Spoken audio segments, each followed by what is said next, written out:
আজকে আমি একটা স্পেশাল জিনিস দিয়ে স্পেশাল তরকারি রান্না করব, সেটা আমার অনেক পছন্দ। অনেকে খায়, অনেকে খায় না। দেখি এই কথাতে কে কে আন্দাজ করে বলতে পারেন যে আমি আজকে কী রান্না করব। হ্যালো এভরিওয়ান, কী অবস্থা? আশা করি সবাই ভালো আছেন, আমিও ভালো আছি। প্রথমে চুলাটা জ্বালিয়ে নিয়েছি, জ্বালিয়ে নিয়ে পরিমাণ মতো তেল দিয়েছি। তেলের মধ্যে আগে একটা সকালবেলা ডিম অমলেট করে খেয়েছিলাম, সেই তেলগুলো রয়েছে। সেই তেলের মধ্যে পেঁয়াজ কাঁচামরিচ দিয়েছি। যেহেতু এটা আমি কোনো তরকারি দিব না, ছোটো ছোটো দুটো আলু দিবে জন্য বেশি করে ঝাল পরিমাণ বেশি দিয়েছি, একটু বেশি করে পেঁয়াজ দিয়েছি। আর পেঁয়াজটা বেশি করে ভাজাভাজি করবো না, হালকা ভাজাভাজি করবো, যেহেতু এটা আমি ভুনা টাইপের করবো সেজন্য। আচ্ছা, আমি বলেই দিই আপনাদেরকে, যেহেতু আপনারা বলতে পারবেন না, কারণ আপনারা তো দেখেন না, তাহলে বলবেন কীভাবে। এটা হলো মির্গা মাছের পেটি। আমি মির্গা মাছ আনছিলাম, পেটিগুলো এত সুন্দর হয়েছে যা বলার বাহিরে। সেজন্য আমি ভাবলাম যে আজকে একটা তরকারি রান্না করি। এটা আমার ছোটোবেলা আমার মাও দেখতাম, এখনও ছোটোবেলাকে এখন আমার মা যদি কোনো মাছের পেটি বালিশ ভালো থাকে এগুলো আমাদেরকে ভেজে দেবে। আমার ভাই এই জিনিসটা খেতে অনেক ভালোবাসে, তো ভাবলাম যে সবসময় তো ভাজাভাজি করে আজকে একটা অন্যরকম একটা তরকারি রান্না করি, তাহলে অনেক ভালো লাগবে।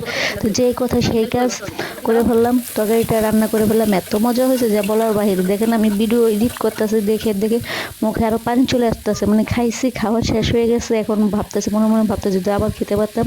তো ফাইনালি আমি আলুগুলো একটু ভালো করে তেলে ভেজে নিয়েছি, যেহেতু এটা মাছের পেটি অত বেশি হবে না, এর জন্য আলুগুলো আগে ভালো করে সিদ্ধ করে নিব হালকা করে।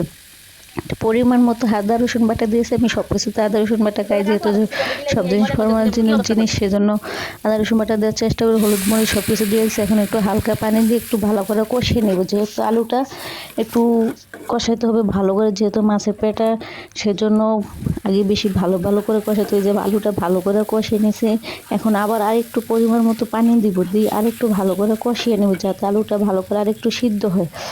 সিদ্ধ হওয়ার পরে মাছের পেটাগুলো দিয়ে দেবো, যেহেতু মাছের পেটা বেশি একটা করবো না, সেটা নরম জিনিস ভেঙে যাবে, এই জন্য মাছের পেটাগুলো পরে দিব, আলুটা ভালো করে সিদ্ধ হওয়ার পরে।